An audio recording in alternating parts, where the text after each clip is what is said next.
ಜಾತಿ ಗಣತಿ ವರದಿ ಮಂಡನೆ ಬೆನ್ನಲ್ಲೇ ಆಕ್ರೋಶ ಭುಗಿಲೆದ್ದಿದೆ.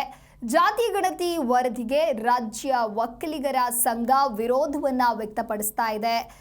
ಗಣತಿಯಲ್ಲಿ ಕಡಿಮೆ ಅಂಕಿ ಸಂಖ್ಯೆಯನ್ನ ತೋರಿಸಿದ್ದಾರೆ ಅಂತ ಹೇಳಿ ಆರೋಪವನ್ನ ಮಾಡ್ತಾ ಇದ್ದಾರೆ. ಒಕ್ಕಲಿಗ ಸಮುದಾಯಕ್ಕೆ ಅನ್ಯಾಯವಾಗ್ತಾ ಇದೆ ಅಂತ ಹೇಳಿ ತಮ್ಮ ಆಕ್ರೋಶವನ್ನ ವ್ಯಕ್ತಪಡಿಸಿದ್ದಾರೆ.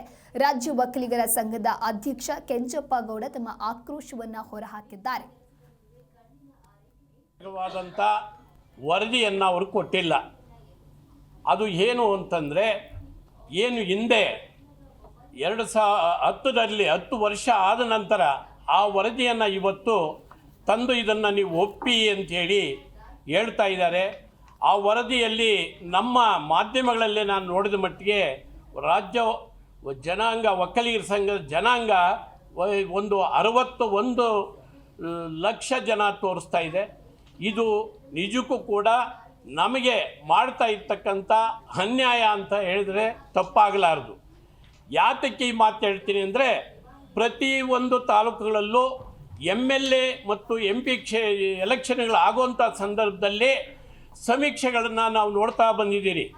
ಎಲ್ಲ ಕ್ಷೇತ್ರಗಳಲ್ಲಿ ಒಕ್ಕಲಿಗರ ಜನಾಂಗ ಎಷ್ಟು, ಕುರುಬರ ಜನಾಂಗ ಎಷ್ಟು, ಲಿಂಗಾಯತರು ಎಷ್ಟು ಅನ್ನೋದು ನಮಗೆ ಅಲ್ಲೇ ಲೆಕ್ಕ ಸಿಗ್ತದೆ. ಆ ಲೆಕ್ಕದ ಪ್ರಕಾರ ನಾವು ಹೋದಾಗ ನಮ್ಮ ಜನಾಂಗ ಕೇವಲ 224 MLA ಕ್ಷೇತ್ರಗಳಲ್ಲಿ ಇರ್ತಕ್ಕಂಥದ್ದು ಕೇವಲ 61 ಲಕ್ಷನ.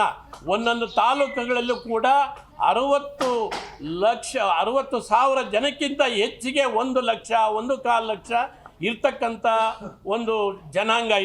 ಇದು ವೈಜ್ಞಾನಿಕವಾಗಿ ಮಾಡಬೇಕು.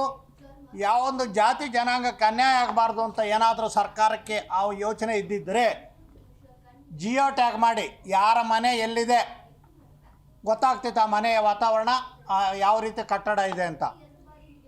ಆಧಾರ್ ಸಂಖ್ಯೆ ರೀತಿ ಇದಕ್ಕೊಂದು ಸಾಫ್ಟ್ವೇರ್ ತಯಾರು ಮಾಡಿದರೆ ಆ ಕುಟುಂಬದಲ್ಲಿ ಎಷ್ಟು ಜನ ಇದ್ದಾರೆ, ಗಂಡಸರೆಷ್ಟು ಹೆಂಗಸರೆಷ್ಟು, ಅವರ ಸರ್ಕಾರಿ ಉದ್ಯೋಗದಲ್ಲಿದ್ದಾರೆ, ಖಾಸಗಿ ಉದ್ಯೋಗದಲ್ಲಿದ್ದಾರೆಯೇ, ಅವರ ತಿಂಗಳವಾರು ವರಮಾನ ಎಷ್ಟು, ವಾರ್ಷಿಕ ವರಮಾನ ಎಷ್ಟು ಅಂತ ಗೊತ್ತಾಗ್ತಿತ್ತು. ಅದು ಯಾವುದು ಅವ್ರಿಗೆ ಇಷ್ಟ ಇಲ್ಲ. ನಾನು ಒಬ್ಬ DSP ಆಗಿದ್ದವನು, ನನ್ನ ಮನೆಗೆ ಬಂದಿಲ್ಲ, ನಮ್ಮ ಊರಿಗೆ ಬಂದಿಲ್ಲ. ದಯವಿಟ್ಟು ಸರ್ಕಾರಕ್ಕೆ ಏನಾದರೂ ಈ ಸಮಾಜದಲ್ಲಿ ಎಲ್ರಿಗೂ ಸಮಾನ ಅವಕಾಶ ಕೊಡಬೇಕು ಅನ್ನುವಂಥ ಒಂದು ದೃಷ್ಟಿ ಇದ್ದರೆ